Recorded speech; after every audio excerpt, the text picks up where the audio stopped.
Sergeant Benny Sears, now Master Chief Engineer Sears, watched as another enhanced ballista was loaded on the Thunderchild's forward deck.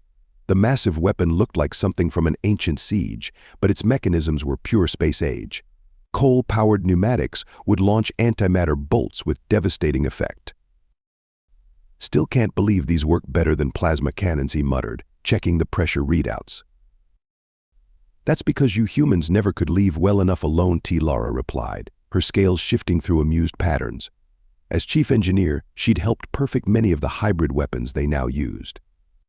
"Only your species would think to power antimatter weapons with coal and compressed air." Through the armored viewport of the upgraded engine room, Benny could see the combined fleet gathering. Hundreds of ships, most now powered by coal hybrid systems, a direct result of what they'd learned at the Battle of New Jericho 2 years ago. The sight of Centaurian crystal ships trailing coal smoke still made him smile. Engineering. Bridge Captain Cook's voice hadn't changed much in 2 years, still carrying that iron core of command. "Status report." "All systems optimal," Sir Benny reported. "Main boilers at 80%, smoke generators primed, and all 20 ballistas report ready. Yorkshire signals their smoke torpedoes are armed." "Good. Because long-range sensors are lighting up. They're coming. All of them." The Thunderchild's AI displayed the sensor data. Reality tiers were forming. Not dozens like at New Jericho, thousands. The enemy was committing their entire force in one final push. They never did figure out how to counter coal smoke, did they? Martinez called from his station, now decorated with campaign ribbons from a dozen battles. 2 years, and they still can't beat good old-fashioned human stubbornness. Lara's frills extended in what Benny had learned was her battle-ready position. Multiple quantum breaches detected. Enemy bioship signatures by the first suns. The numbers. "Don't matter," Benny finished for her, watching as their fleet moved into formation. The Thunderchild's enhanced boilers thrummed with power, ready to generate the specialized smoke that had changed the course of the war. Numbers never mattered against coal power. Through the viewport, he could see the Yorkshire and her sister ships moving into attack position. Their smoke torpedo tubes, another primitive weapon that had proven devastating, were primed and ready. Beyond them, the Eternal Light led a squadron of Centaurian vessels, their crystalline hulls now fitted with coal-fired backup systems as standard equipment. "All hands," Cook's voice rang through the ship. "This is the captain. 2 years ago at New Jericho, we discovered that sometimes the old ways are the best ways. Today, we prove it once and for all. Stand to your stations. Give them hell." The first reality tiers began to open, revealing the bioships beyond. Their impossible geometry still hurt to look at, but they no longer seemed as terrifying as they once had. Not now that humanity had remembered its roots. Engineering team Benny called out to his crew, human and alien alike, all covered in the coal dust that had become a badge of honor. "Start those boilers burning. Show them why God intended ships to be coal-powered." The Thunderchild's stacks began to belch their deadly smoke as the enemy approached. Around them, hundreds of other ships did the same, their combined clouds creating patterns in space that would have made their ancestors proud. The last battle of the war was about to begin. And this time, humanity wasn't just ready. They were eager. "Broadside pattern Delta," Captain Cook's order rang through the fleet. "All ships, synchronized volley on my mark." The Thunderchild heeled hard to port, presenting her armored flank to the approaching bioships. Through the viewport, Benny could see their entire line of battle doing the same, hundreds of ships moving with the precision of ancient sailing vessels. Forward ballistas report locked and loaded, Martinez called out. "Antimatter bolts primed." "Railguns charged," came another report. "Smoke screens at optimum density," Lara added, her frills dancing as she coordinated the enhanced vortex generators. The enemy fleet emerged fully from their reality tiers, their biomechanical forms twisting space around them. But where once they had seemed unstoppable, now they faced a wall of human ingenuity and alien adaptation. Fire. The Thunderchild's enhanced ballistas launched first, their coal-powered pneumatics sending antimatter bolts screaming through space. The sight of medieval siege weapons firing antimatter would have been comical if it hadn't been so devastating. Where the bolt struck, bioships simply ceased to exist, their impossible geometries erased by human primitive technology. Rail guns, fire. The second volley was pure kinetic energy. Depleted uranium shells accelerated to relativistic speeds by magnetic fields powered by coal-fired generators. The enemy had never developed effective defenses against simple physical impacts, too reliant on their quantum-based shields. "Look at that," Martinez shouted in triumph as their broadside tore through the enemy line. Just like the old wooden ships, giving them the full 9 yards. Through the command channel, they could hear the Yorkshire's captain's smoke torpedo tubes flooded and ready, beginning attack run. Engineering Cook called down, "Give me everything those boilers have got. Show them what we learned at New Jericho." Benny's hands flew over his controls, pushing their enhanced systems to maximum. The smoke that poured from their stacks was different, now specially formulated to create maximum quantum disruption, the particles carefully engineered to interact with space-time itself. Multiple enemy ships attempting to open new reality tiers, the AI reported calmly. Quantum breach attempts detected at coordinates. "Not this time," Benny muttered, watching their smoke patterns implement the lessons learned at New Jericho. Where their enhanced smoke touched space, reality itself seemed to stabilize, preventing the enemy from creating their tiers. "Eternal light to Thunder Child," the Centaurian flagship called. "Our crystal focus weapons are charged. Request targeting coordinates for maximum smoke synergy." Lara's scales shifted to victory gold as she sent the data. They'd discovered that Centaurian energy weapons, when fired through specific smoke patterns, became exponentially more powerful. Another enemy formation attempted to flank them, but they faced something new: the combined fleet's perfected smoke vortex technique. Dozens of ships coordinated their smoke screens, creating a quantum storm that ripped the bioships apart at a molecular level. Sir Martinez called out. "Enemy attempting to adapt. They're trying to generate some kind of quantum shell around their biological components."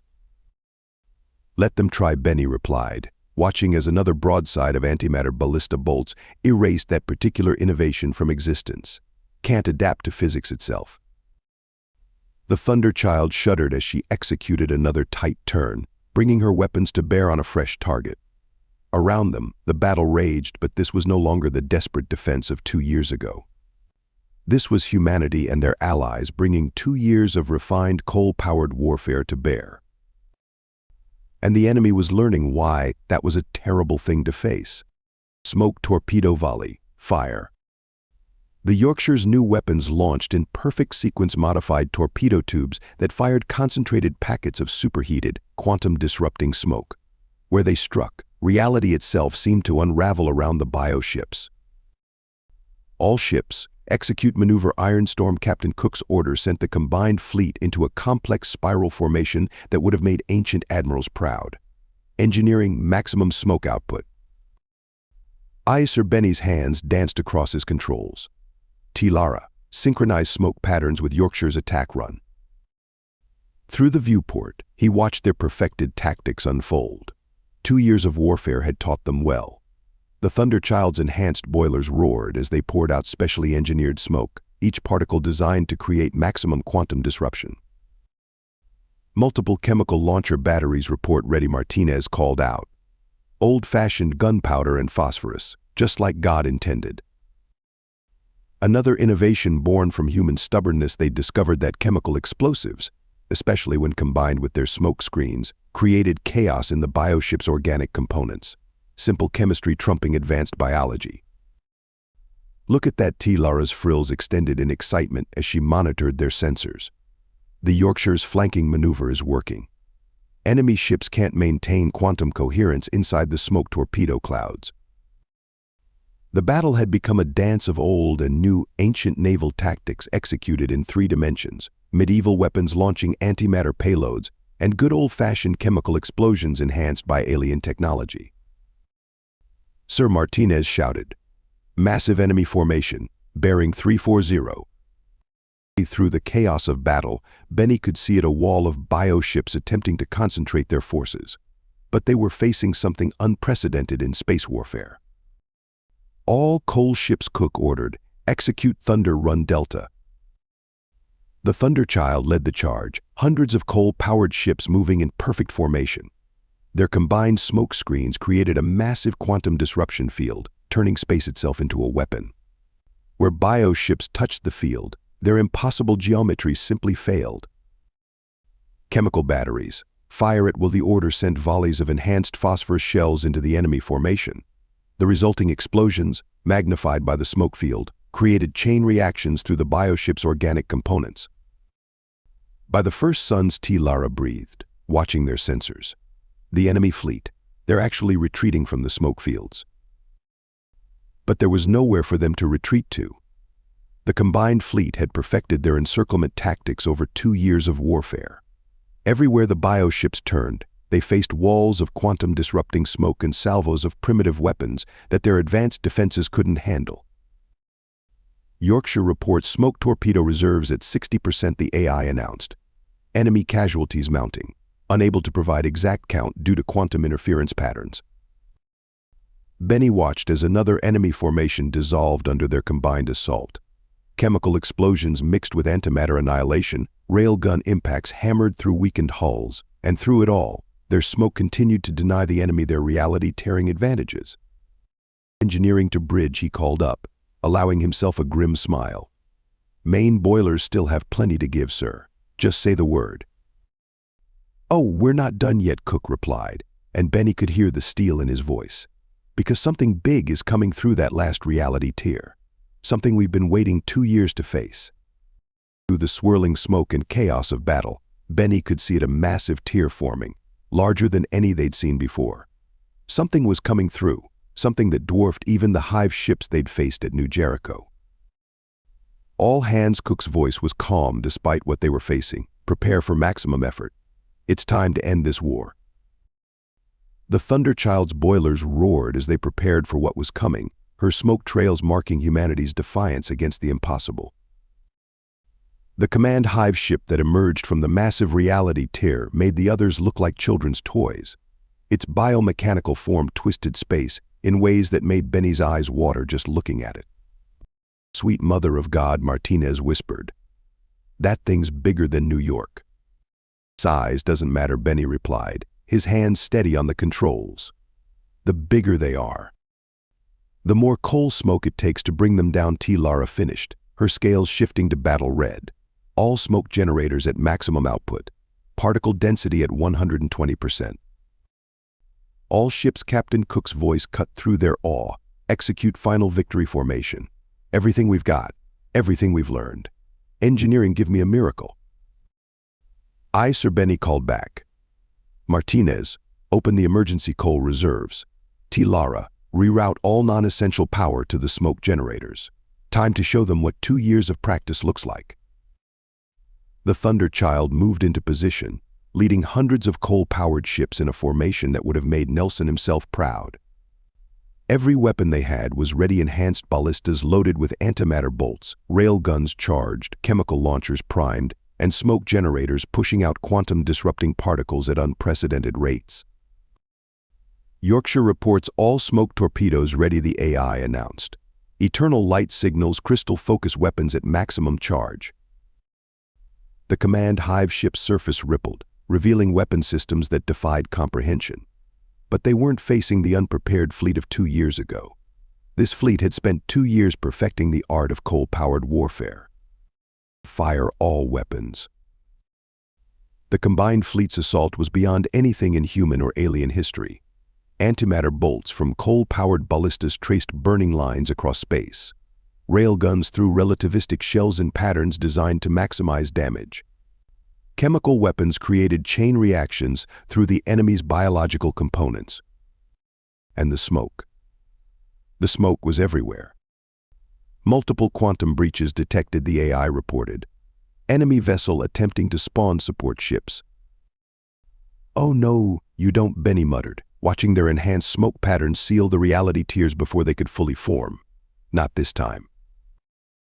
The command hive ship retaliated, its weapons tearing through space itself. But where its energy beams met their smoke screens, they dissipated, robbed of their quantum coherence by 2 years of engineered improvements to primitive technology. Push forward, Cook ordered. All ships, maintain smoke coverage. Don't let up. The Thunderchild's boilers were screaming now, pushing out more smoke than seemed physically possible. Around them, hundreds of ships did the same, their combined output creating a quantum storm that was literally tearing the massive enemy vessel apart. Sir Martinez called out, reading massive energy buildup in the enemy ship. They're trying something. Through the viewport, Benny could see at the command hive ship's surface was beginning to glow with impossible energies. Whatever they were planning, it would be big. All ship's cook's voice was steel. This is it. Everything we've got. Every weapon, every scrap of coal, every trick we've learned. Engineering. Already on it, Sir Benny replied, hands flying over his controls. T. Lara, initiate victory protocol. The Thunderchild's enhanced systems responded instantly, her engines pushing out smoke that seemed to bend reality itself. Around them, the combined fleet moved as one, bringing 2 years of perfected warfare to bear on humanity's greatest enemy. The final moment of the war was at hand. The command hive ship's final attack never came.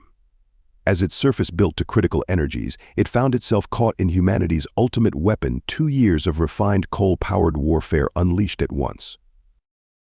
All ships, execute Cook's order, sent the combined fleet into their final maneuver. The Thunderchild led the charge, her enhanced smoke systems creating patterns that would have been impossible 2 years ago. Every lesson learned since New Jericho, every refinement, every discovery all brought to bear in one perfect moment. Multiple smoke torpedo hits. T. Lara called out, her frills dancing with fierce joy. Enemy hull integrity failing at quantum level. Through the viewport, Benny watched their victory unfold. The Yorkshire smoke torpedoes struck in precisely calculated patterns, creating zones where reality itself rejected the bioship's existence. Rail guns from 100 ships threw depleted uranium shells through the weakened points, while antimatter ballistas turned huge sections of the enemy vessel into pure energy. Chemical battery volleys, Fire Martinez's order, sent waves of enhanced phosphorus shells into the chaos. Where they exploded, the reaction was magnified by their smoke screens, creating chain reactions through the enemy's biological components. By God, someone whispered over the fleet channel, it's actually working. The command hive ship was coming apart, its impossible geometries failing as every primitive weapon humanity had perfected struck at once. Reality tiers tried to form around it, but their smoke was everywhere now, denying the enemy even the possibility of escape. Sir T. Lara's scales shifted to victory gold, reading total quantum collapse in the enemy vessel's core. There. The explosion, when it came, was like nothing Benny had ever seen. The massive bioship didn't just die, it ceased to exist, taking its entire support fleet with it. Reality tiers slammed shut across the battlefield as their source of power vanished. All ships report. Cook's voice was steady despite what they'd just witnessed. Damage and casualties. The responses came in one by one: minimal damage, negligible casualties. Their smoke screens had protected them even from the final death throes of their greatest enemy. Engineering here, Benny reported, unable to keep the pride from his voice. All systems functional. Coal reserves at 20%, but the boilers are still hot. Through the viewport, he could see their victory written across space itself.